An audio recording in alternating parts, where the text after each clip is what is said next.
ವೇದಿಕೆಯಲ್ಲಿರುವ ಎಲ್ಲ ಗಣ್ಯರಿಗೂ ನನ್ನ ಹೃದಯಪೂರ್ವಕವಾದ ಧನ್ಯವಾದಗಳನ್ನ ಹೇಳ್ತಾ, ವೇದಿಕೆ ಮುಂಭಾಗದಲ್ಲಿರುವಂತಹ ಸಹಸ್ರಾರು ಮುಖಂಡರು, ಕಾರ್ಯಕರ್ತರು, ಪಕ್ಷದ ನಿಷ್ಠಾವಂತ ಸಿಪಾಯಿಗಳು ಇವತ್ತು ಪಕ್ಷದ ಏನು ರೈತರ, ಕಾರ್ಮಿಕ ಮಹಿಳೆಯರ ಏನು ಆಂದೋಲನಕ್ಕೆ ನೀವು ಭಾಗವಹಿಸಿ ಯಶಸ್ವಿ ಮಾಡಿರುವಂತ ಮಹಾತ್ಮ ಗಾಂಧಿ ಉದ್ಯೋಗ ಖಾತ್ರಿ ಯೋಜನೆಗೆ ಒಂದು ಮಹತ್ವವನ್ನ ತಂದುಕೊಟ್ಟ ಸಹಸ್ರಾರು ಕಾರ್ಯಕರ್ತರಿಗೆ ನಾನು ಹೃದಯಪೂರ್ವಕವಾದ ಧನ್ಯವಾದಗಳನ್ನ ಹೇಳಲಿಕ್ಕೆ ಇಷ್ಟಪಡ್ತೀನಿ. ಕೋಲಾರ ಜಿಲ್ಲೆ ಆಗಿರ್ಬೋದು, ಚಿಕ್ಕಬಳ್ಳಾಪುರ ಜಿಲ್ಲೆ, ಅವಿಭಾಜ್ಯ ಜಿಲ್ಲೆಗಳು ಎರಡೂ ಕೂಡ ಹಿಂದೆ ಬಹಳ ಗತವೈಭವನ್ನ ಕಂಡಿರುವಂತ ದಿನ.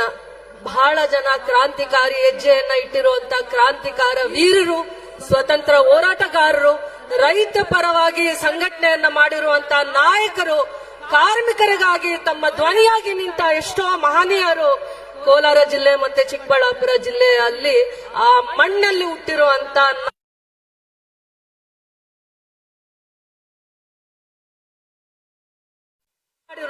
ಮಣ್ಣದು ಆ ಪವಿತ್ರತೆಯನ್ನ ಕಾಪಾಡಿಕೊಂಡಿರುವಂತ ಕೋಲಾರ ಜಿಲ್ಲೆಯ ನಾಯಕರಿಗೆ, ಮುಖಂಡರಿಗೆ, ಕಾರ್ಯಕರ್ತರಿಗೆ, ರೈತರಿಗೆ, ರೈತ ಮಹಿಳೆಯರಿಗೆ, ನಿಷ್ಠಾವಂತರಿಗೆ ನನ್ನ ಹೃದಯಪೂರ್ವಕವಾದ ಧನ್ಯವಾದಗಳನ್ನ ಹೇಳಲಿಕ್ಕೆ ಇಷ್ಟಪಡ್ತೀನಿ.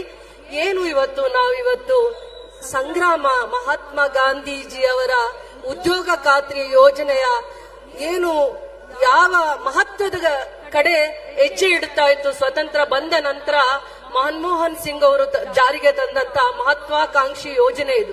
ಗಾಂಧೀಜಿಯ ಕನಸುಗಳನ್ನ ನನಸು ಮಾಡ್ಲಿಕ್ಕೋಸ್ಕರ ಬಡವರು, ರೈತರು, ಗ್ರಾಮೀಣ ಭಾಗದಲ್ಲಿರುವಂತ ಕೂಲಿ ಕಾರ್ಮಿಕರ ಮಕ್ಕಳಿಗೋಸ್ಕರ ದೇಗುಲಗಳನ್ನ, ಶಾಲೆಗಳನ್ನ, ವಿದ್ಯಾಸಂಸ್ಥೆಗಳನ್ನ ಕಟ್ಟಲಿಕ್ಕೆ ಸ್ವತಂತ್ರ ಇತ್ತು. ನಮ್ ಜಿಲ್ಲೆ ಇರ್ಬೋದು, ಕೋಲಾರ ಜಿಲ್ಲೆ ಇರ್ಬೋದು, ಚಿಕ್ಕಬಳ್ಳಾಪುರ ಜಿಲ್ಲೆ ಇರ್ಬೋದು, ನೀರಿಗೆ ಹಾಹಾಕಾರವನ್ನ ಎದುರಿಸಿದ್ವಿ. ನಾವು ನೂರಾರು ವರ್ಷಗಳ ಕಾಲ ನಮ್ಗೆ ಕುಡಿಯೋ ನೀರಿಗೆ ನಾವು ಕಷ್ಟ ಅನುಭವಿಸಿರುವಂತ ಜನ, ನದಿ ಮೂಲ ಇಲ್ಲದೆ ಇರುವಂತ ಜನಕ್ಕೆ ಕೆರೆ, ಕಟ್ಟೆ, ಬಾವಿಗಳನ್ನ ಅಗಿಲಿಕ್ಕೆ ಮನ್ರೇಗಾ ಅಲ್ಲಿ ಆ ಯೋಜನೆಯಲ್ಲಿ ಬಹಳ ಅವಕಾಶ ಇತ್ತು.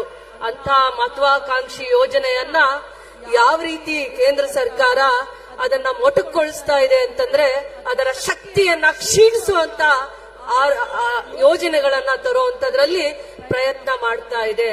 ಮಹಾತ್ಮ ಗಾಂಧಿ ಉದ್ಯೋಗ ಖಾತ್ರಿ ಯೋಜನೆಯಲ್ಲಿ ಇಡೀ ರಾಜ್ಯದಲ್ಲಿ ರೈತ ಮಹಿಳೆಯರು, ಕಾರ್ಮಿಕ ಮಹಿಳೆಯರು 70 ಲಕ್ಷ ಜನ ತಮ್ಮ ಗ್ರಾಮ ಪಂಚಾಯಿತಿಯಲ್ಲಿ ಗ್ರಾಮ ಪಂಚಾಯಿತಿಗಳನ್ನ ಉದ್ಧಾರ ಮಾಡುವಂತ ಕೆಲಸಗಳನ್ನ ಮಾಡ್ಕೊಂಡಿದ್ದಾರೆ. ಇಡೀ ರಾಜ್ಯದಲ್ಲಿ ಶಾಲೆಗಳನ್ನ ಕಟ್ಟಿದ್ದಾರೆ, ಅಂಗನವಾಡಿಗಳನ್ನ ಕಟ್ಟಿದ್ದಾರೆ, ಕೆರೆ ಕಟ್ಟೆಗಳನ್ನ ಕಟ್ಟಿದ್ದಾರೆ. ಗ್ರಾಮ ಸ್ವರಾಜ್ಯದ ಕನಸನ್ನ ನನಸು ಮಾಡುವಂತ ದೃಷ್ಟಿಯಲ್ಲಿ ಕೆಲಸ ಮಾಡಿದ್ದಾರೆ. ಇಡೀ ರಾಜ್ಯದಲ್ಲಿ ಎಷ್ಟು ಜನಕ್ಕೆ ಉದ್ಯೋಗ ಕೊಟ್ಟಿದೆ. ರೈತ ಮಹಿಳೆಯರಿಗೆ, ರೈತರಿಗೆ ತಮ್ಮ ಜಮೀನಲ್ಲಿ ಬೆಳೆ ಬೆಳ್ಕೊಳ್ಳಿಕ್ಕೆ ಈಗಾಗಲೇ ನಾನು ಮಾತಾಡ್ಲಿಕ್ಕೆ ಮುಂಚೆ ನಮ್ಮ ಕೃಷ್ಣ ಬೈರೇಗೌಡರು ಕಂದಾಯ ಸಚಿವರು ಮಾತಾಡುವಾಗ ರೈತರು ಯಾವ ರೀತಿ ಲಾಭದಾಯಕವಾಗಿರುವಂತ ಕೃಷಿಯನ್ನ ಬೆಳೀಲಿಕ್ಕೆ ಮಹಾತ್ಮ ಗಾಂಧಿ ರೋಜ್ಗಾರ್ ಯೋಜನೆ ಎಷ್ಟು ಮಹತ್ವವಾಗಿದೆ ಅನ್ನುವಂತ ಸತ್ಯವನ್ನ ಎಳೆಯಾಗಿ ಬಿಚ್ಚಿಡ್ತಾ ಇದ್ರು. ಅದು ಸತ್ಯ. ಯಾವುದು ರೈತರಿಗೆ ಯೋಗ್ಯವಾಗಿರುವಂತ ಕಾರ್ಯಕ್ರಮ ಇರುತ್ತೆ, ಯಾವುದು ಬಡವರಿಗೆ, ಕಾರ್ಮಿಕರಿಗೆ, ಹೆಣ್ಮಕ್ಕಳಿಗೆ, ವಿಶೇಷವಾಗಿ ಹೆಣ್ಮಕ್ಳು ತನ್ನ ಗ್ರಾಮ ಬಿಟ್ಟು ಬೇರೆ ಕಡೆ ಆಚೆ ಬಂದು ಕೆಲಸ ಮಾಡ್ಲಿಕ್ಕೆ ಆಗಲ್ಲ. ಯಾಕೆ ಅಂದ್ರೆ ಗ್ರಾಮೀಣ ಭಾಗದಲ್ಲಿರುವಂತ ಹೆಣ್ಮಕ್ಳು ಓದ್ಕೊಳ್ಳೋದ್ರಲ್ಲಿ ಸ್ವಲ್ಪ ಕಡಿಮೆನೂ ಇರ್ತಾರೆ. ಅದಾದ್ಮೇಲೆ ಗ್ರಾಮೀಣ ಭಾಗದಲ್ಲಿರುವಂತ ಹೆಣ್ಮಕ್ಳಿಗೆ ಜವಾಬ್ದಾರಿ ಜಾಸ್ತಿ. ತನ್ನ ಕೂಡು ಕುಟುಂಬನ ನೋಡ್ಕೊಳ್ಬೇಕಾಗತ್ತೆ. ಮಕ್ಕಳಿಗೆ ಮತ್ತೆ ತಂದೆ ತಾಯಿಗೆ, ತನ್ನ ಅವಲಂಬಿತರಾಗಿರೋರ್ನೆಲ್ಲ ನೋಡ್ಕೊಳ್ಳುವಂತ ಜವಾಬ್ದಾರಿ ಜಾಸ್ತಿ ಇರುತ್ತೆ. ಅಂತ ಭಾಗದಲ್ಲಿರುವಂತ ಹೆಣ್ಮಕ್ಳಿಗೆ ಉದ್ಯೋಗವನ್ನ ಸೃಷ್ಟಿ ಮಾಡಿದೆ, ಗ್ರಾಮಗಳನ್ನ ಅಭಿವೃದ್ಧಿ ಮಾಡಿದೆ. ಶಾಲೆಗಳನ್ನ ಕಟ್ಟುವಂತದ್ರಲ್ಲಿ, ಕೆರೆ ಕಟ್ಟೆಗಳನ್ನ ಕಟ್ಟುವಂತದ್ರಲ್ಲಿ, ಇಂತ ಎಲ್ಲ ಕಲ್ಯಾಣ ಕಾರ್ಯಕ್ರಮಗಳಲ್ಲಿ ನಮ್ಮ ಮಹಾತ್ಮ ಗಾಂಧಿ ರೋಜ್ಗಾರ್ ಯೋಜನೆ ಮಹತ್ವವಾಗಿರುವಂತ ಕಾರ್ಯಕ್ರಮಗಳನ್ನ 20 ವರ್ಷಗಳ ಕಾಲ ಅದನ್ನ ಕಾಪಾಡ್ತಾ ಬಂದಿದೆ. ಆ ಮಹಾತ್ಮ ಗಾಂಧಿ ಮಹತ್ವಾಕಾಂಕ್ಷಿ ಯೋಜನೆಯನ್ನ ಇವರು ಮತ್ತೆ ಬೇರೆ ಏನೋ ಅದಕ್ಕೆ ಒಂದು ಹೆಸರನ್ನ ಸೃಷ್ಟಿ ಮಾಡಿ ಆ ಕಾರ್ಯಕ್ರಮದ ಮಹತ್ವವನ್ನ ಕಡಿಮೆ ಮಾಡಲಿಕ್ಕೆ ರೈತರದು, ಕಾರ್ಮಿಕರದು, ಹೆಣ್ಮಕ್ಕಳದು ಕೆಲಸವನ್ನ ಕಸಿದುಕೊಂಡು ಕಾಂಟ್ರಾಕ್ಟರ್ಸ್ಗೆ ಕೊಡ್ಲಿಕ್ಕೋಸ್ಕರ ಇನ್ನ ಒಂದು ಯೋಜನೆಯನ್ನ ಮಾಡಿದ್ದಾರೆ. ಅದನ್ನ ವಿರೋಧಿಸೋಸ್ಕರ ಇವತ್ತು ನಮ್ಮ ಸರ್ಕಾರ, ನಮ್ಮ ಪಕ್ಷ ಬಲವಾಗಿ ರೈತರ ಪರವಾಗಿ, ಕಾರ್ಮಿಕರ ಪರವಾಗಿ, ರೈತ ಹೆಣ್ಮಕ್ಳ ಪರವಾಗಿ ಗಟ್ಟಿಯಾಗಿ ಧ್ವನಿಯಾಗಿ ನಿಂತಿರೋದು ಇವತ್ತು ನೀವೆಲ್ಲ ಸಾಕ್ಷಿಯಾಗಿದ್ದೀರಾ.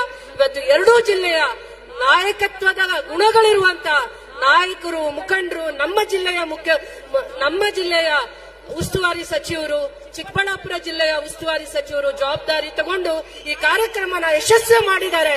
ಅವರೆಲ್ಲರಿಗೂ ನಮ್ಮ ಹೃದಯಪೂರ್ವಕವಾದ ಧನ್ಯವಾದಗಳು. ಜೈ ಹಿಂದ್, ಜೈ ಭಾರತ್ ಮಾತೆ.